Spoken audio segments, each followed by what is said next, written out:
Everybody, it's Raina again. I wanted to do a few visions I had on Madeline McCann. I had these, I guess, around 2 years ago, and I did send my information into the tip line. In the UK. That was you know taking things. And I didn't really ask for, I kind of asked once or twice, but I really didn't ask for information, but it came in, and some of it was a little creepy. And the mother is very creepy. And what happened, okay, this is what I saw.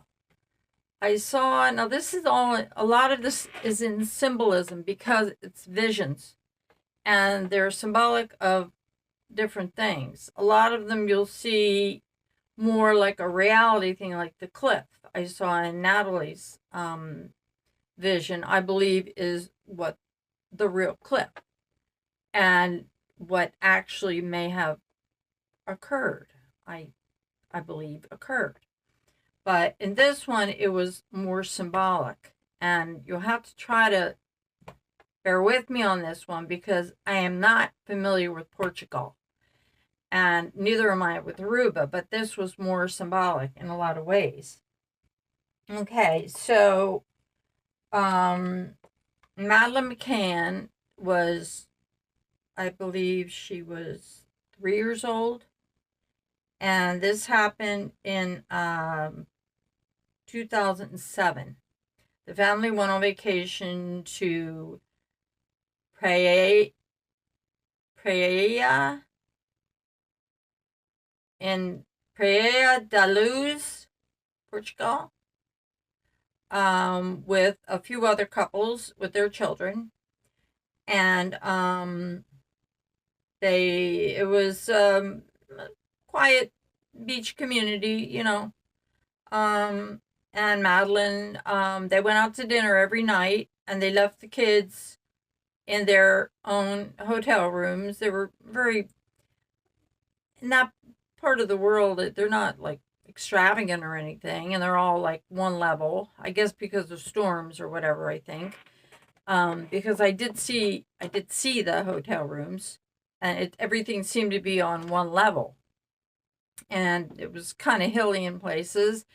Anyway, so the first shot I saw was Madeline and Kate McCann in a room together.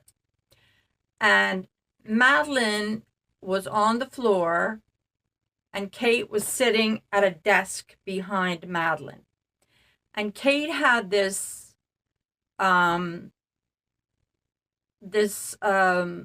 the thing that architects use, like a plan, like a city plan of something in front of her that she was working on a table. It has astroturf on it, like to make grass, pretend that's grass. And they make a little mini plan of whatever they're working on is going to look like.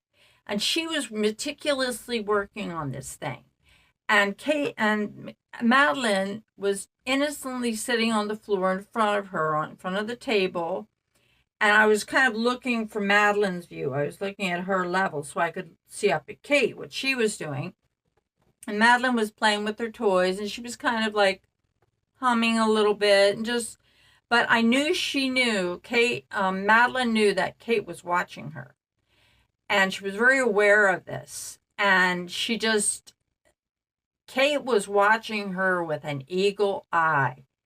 She had these I could sense like a bird of prey, like she was watching her. And I kind of got this feeling of animosity, like that Kate didn't really like Madeline. And it didn't seem right to me. It wasn't like a motherly feeling, like, oh, you're such a cute little darling, I want to come over there and kiss you and hug you. It wasn't like that at all. It was more judgmental and cold. And it stuck in my mind. It was there. And Madeline knew this. And she was trying to ignore it, and it didn't really bother her because she was used to it. It was like they were kind of like rivals or something. And Kate was doing something really weird with the model that she was working on. She was adding to the astroturf, and she was working on a bridge, and there was underneath there was grass, this fake grass, and there was a bridge, there was fake grass going over it. She was adding these these living bacteria like little worms. She was injecting them into the astroturf, like these living little organisms to keep to make the thing the the model be alive when it wasn't, to give it life when it was actually just a thing. It wasn't there. It was kind of like non-living. And I was thinking at the time, like, what are you doing? That's sick. My thought was, that's really sick. What are you doing? She was injecting these little worm things, and so the bacteria would like make the thing artificially alive. It's a vision, so bear with me here. And I knew it was sick, and it was wrong, and it was demented. And she just kept watching Madelene with those eyes.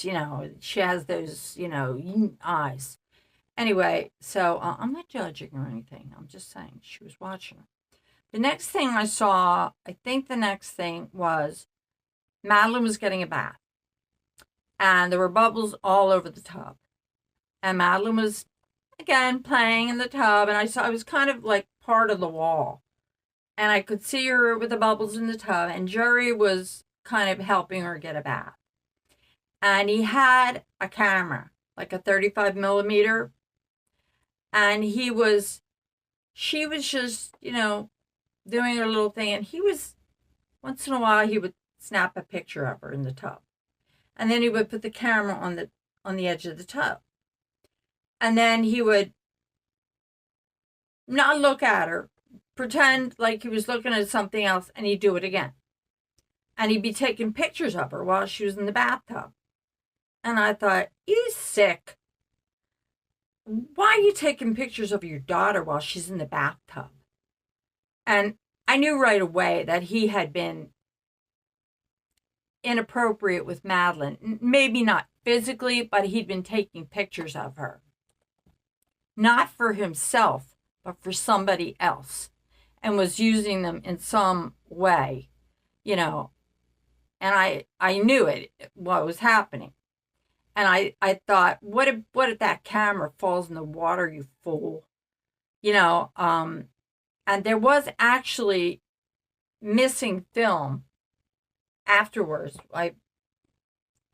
When I actually did study the case, the film that had been in the camera was gone because they had taken pictures of the film that the McCanns handed over to the police. Was old film. It was pictures that were black and white that were from like a year ago. So that film was missing. So apparently there was some problem with the pictures they had recently taken of Madelene and the timelines and all that. But anyway, that was just an after thing because he was taking pictures of her. And that meant there was something wrong there. That was in my vision. Then I was in the hotel room where they stayed, which was just like a bungalow. And it was that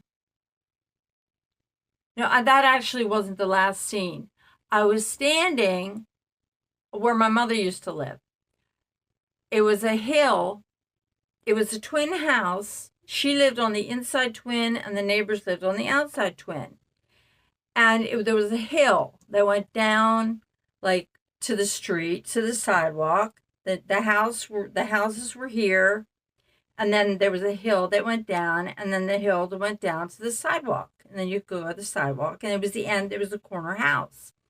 So I was standing on top of the hill, looking up at the house, and there were steps that led up to the house, even though it was also on top of the hill. And my mother's house was next door.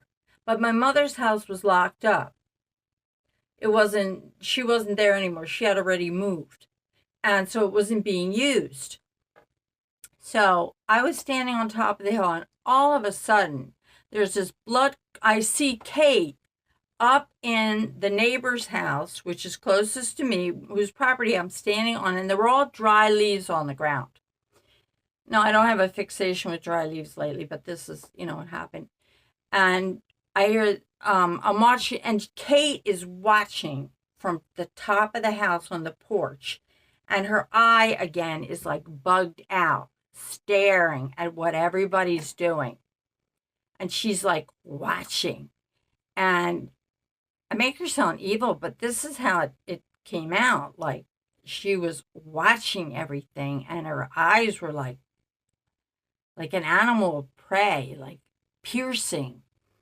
And she wasn't a happy person. She was like manipulative and like ready to,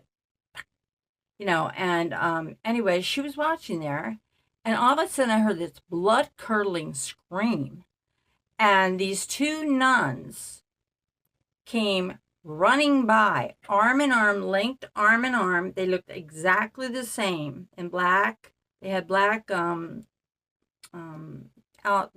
whatever they call them, and they had the white, the little white, God, I'm not Catholic. I don't know what nuns were, the white thing, but they were exactly the same, and they linked arms, and they were almost like in unison, like they were parallel to each other, and they were screaming, running by me, and I was standing with somebody else, and they ran down the front of the house, the hill, and there was a chest at the bottom of the hill, and it was still on the lawn, but there was just a little bit of it before the sidewalk came into. And there was a chest, and the chest was open.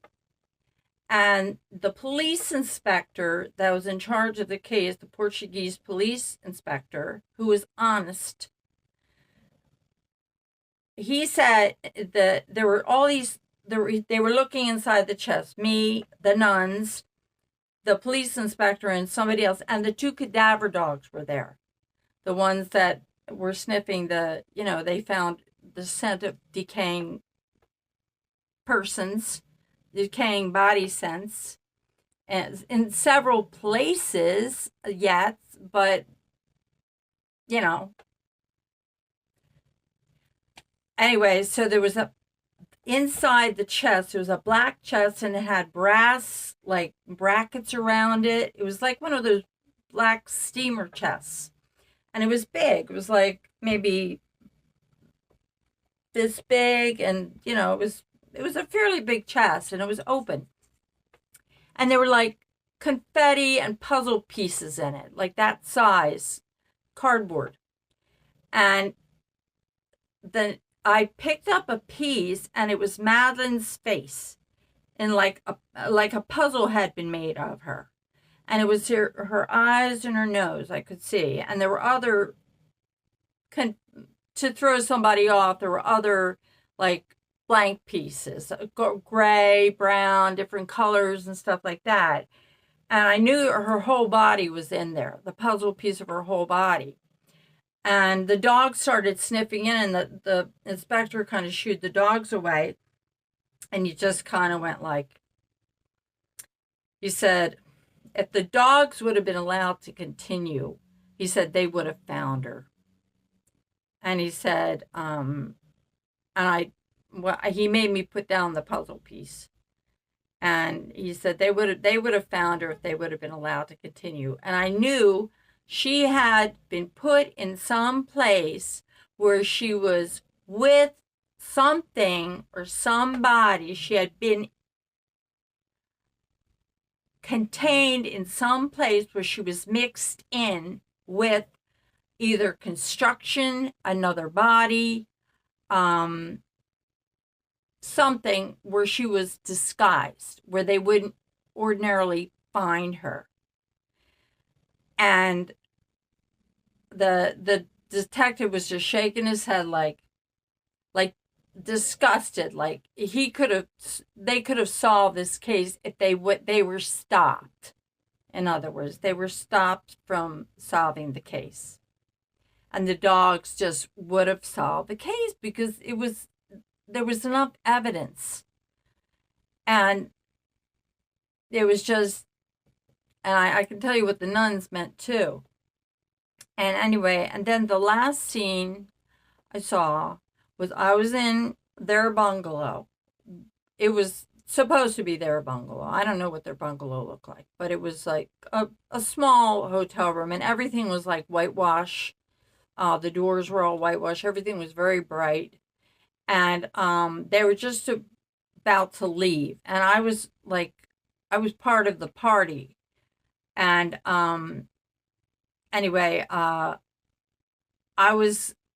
the room had been cleaned. The cleaners had cleaned the room. And there was only a single bed left in the room. And the carpet was like a Berber, a blue and bluish Berber carpet. And I could see the bed, where the bed had been, and I could smell the smell of a decaying body. I mean, I've smelled animal remains. My mother has told me what real human remains smell like because she went through the Second World War and she had to walk through fields of dead bodies. She says it smells a certain way, and she told me it smells like pot. It smells sweet. It smells, you'll never forget that smell. And she's described it very many times, and I've smelled, dead animals on the road and stuff like that. And I smelled the smell of death very vividly, and I knew the spot where death had occurred in that spot. And I could see in my mind, Madelene had been jumping around, screaming for somebody to pay attention to her. She wanted her mom. She wanted anybody because they had dumped her. They had left them alone. And she was souped up on whatever they gave her. I don't know. I know they were drugging the kids to try to get them down so they could have a party, even though there was babysitting services available. Anyway, she was jumping around. She jumped on the couch. She fell behind the couch and she hit her head. It was an accident. And they knew they were going to be in trouble. They might not be in trouble in England because they had connections. The policeman told me that basically when he said, the case could have been solved, but we were stopped. That's what he basically said. So I knew it was an accident. And they moved her body around the apartment. The cadaver dogs hit on so many places too. And I believe it. I believe that. I read that and I do believe it because I know they hit on like the car. They hit on, the whole case was not bungled by the Portuguese police. It was by higher ups. But anyway, so they had to make it look like an accident because they were negligent. And so anyway, I was in this room. I knew where the accident had occurred. You couldn't see a damn thing. It looked clean as a whistle. And suddenly the other bed disappeared too. But I could smell the smell of a dead person in that room. And all of a sudden, I'm right near the door, and I'm dressed in like this white eyelet top, like a summer top. And the sun is coming in bright through the window. And there's just one floor. It's just like a plain old hotel room. And everything's old-fashioned. The door is like whitewashed, and it has an old brass lock, like two of them. Everything's kind of oldish looking, but it's clean, it's neat, it's all whitewashed, and I could see there was a dock outside, like leading down to a marina where they were going to be, and suddenly there's a knock on the door.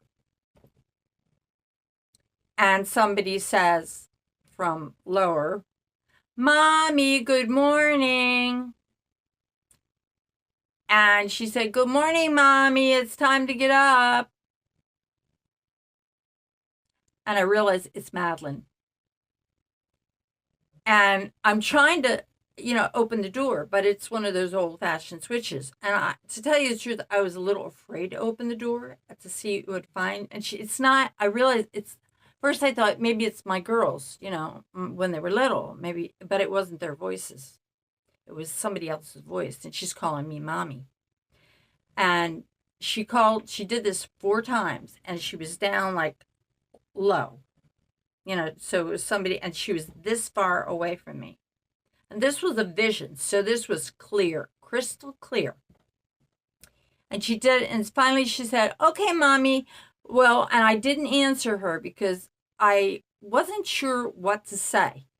And she said, "Okay, Mommy, well, we're going to go out on a boat ride. We'll wait for you down at the dock." And I'm still fumbling around with the brass things. And I came out of it. And I believe she wanted me to be her mommy. And if I would have gotten that door open.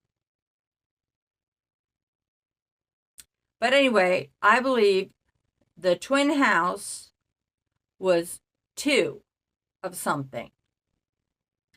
And the nuns being so close together, the same, interlocked, they often visited a church that was there. It was a certain church. I'll put the link in this video. I have it on my emails. I sent it to myself. Oh God, I can't even pronounce it, but I'll put the link on it. It's a certain church, and it has 2 windows that are exactly the same. I believe that night she had an accident and she hurt herself and she died. She got a concussion. Nobody came. They came too late, and she wasn't that much blood, but it was enough to kill her. They took her body. They hid it for days, not knowing what to do. They changed the timeline because their timeline didn't mesh with, they changed the timeline to suit them. They took old photo pictures, and dated them the way they wanted them to. They got rid of film. They juggled the whole thing. They made they said that she came for ice cream the next day. They did all this stuff. They did it to suit themselves because it would have looked bad if their daughter would have died and they hadn't used the babysitting service. Plus they had, they were friends also with famous pedophiles. I don't know what Jerry was doing with his pictures. He was doing something wrong in my vision. And my visions don't lie. He may have not been doing anything to her, but he was involved somehow with this. And no, I don't think she was sacrificed to, it was a satanic killing or a kidnapping or anything like that. I think it was a plain old ordinary accident that they tried to cover up. And the fact that Kate was putting artificial life into that turf was the fact that Kate and Jerry have been keeping this thing going unnaturally because they know damned well that she's dead. She's been dead. They've been keeping it unnaturally going for all these years. For what? How many years? 2005? That's 11 years? Yeah, no, 20. 10, 16 years. I mean, the kid would be 19. But to keep it artificially alive and keep lying and lying and lying to get money, money, they've gotten so much money. They got to meet the Pope. They got to go to Disney World. They got all these perks. They've been keeping the sickly artificially alive. That's what Kate was doing. She was keeping it artificially alive, and it said in my vision while I was having it, it said to me, sick, demented, unnatural, weird, kind of necromania oriented, like demented. It wasn't alive. She was feeding it with bacteria when it was dead, and there were little worms things. It was disgusting. And the way she was watching Madelene, like a hawk, she didn't like her. And Madelene didn't like her. And the fact that that accident happened in that room, that hotel room, and that they should have had somebody else watching those kids. And they knew it. And what they did was totally, completely irresponsible. They knew the world would judge them really bad. Really bad. Because they could have afforded the nanny service. So anyway, they had to do something. So there was the church. The church, I will put the link on. You'll see the two windows. It was twins. It was a twin house. One part wasn't being used. I believe the second half of, there was a building next to the church that wasn't being used. I believe she was either buried with somebody else, buried in the construction, buried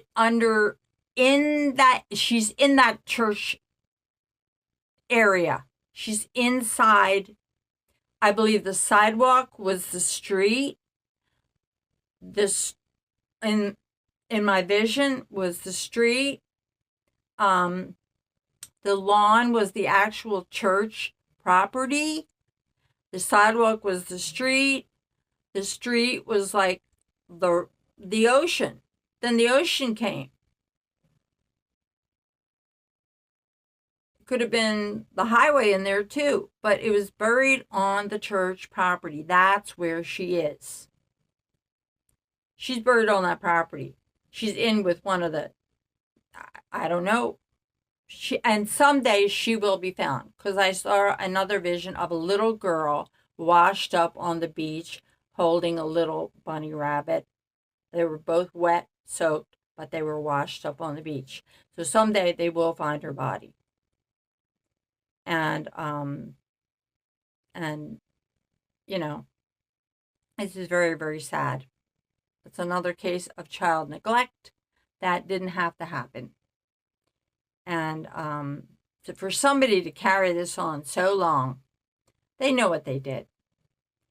And I think most people do too. So anyway, that was kind of it, I think. So, if you have any questions, and I'll post the link. This is another sad case. And, I don't know how they're keeping it. Obviously, they don't look too good. But when you're holding a secret like that, and the fact that they profited from it, and they were doctors in the first place, that is really sick. What Kate, with and just like in my vision, like they profited from something that's not real, that's dead, they're doing is sick. So anyway, that's Madelene McCann. And after that, I haven't had any visions after I turned it in. So I did what I did, and she is somewhere on that property with the twin church, the twin windows of the church. She may be on the part of the church that was being constructed at the time. You have to remember, the church has changed since then. That was a while ago. So there was building going on. They said it would have been easy to, put a small child's body somewhere. But she's there. And, okay. Well, thanks for listening. And I'm going to do the Malaysia Flight 370 another time, maybe tomorrow. I'm going to do Edith's reading, and I'm going to send it to her. And I hope you all have a nice day, and I love you, and talk to you later. Bye. Oh, and I'm writing a song for summer. I already have the music, and I have a song already written, but I'm going to change the words for summer because it'll fit. I wrote the music myself. Bye.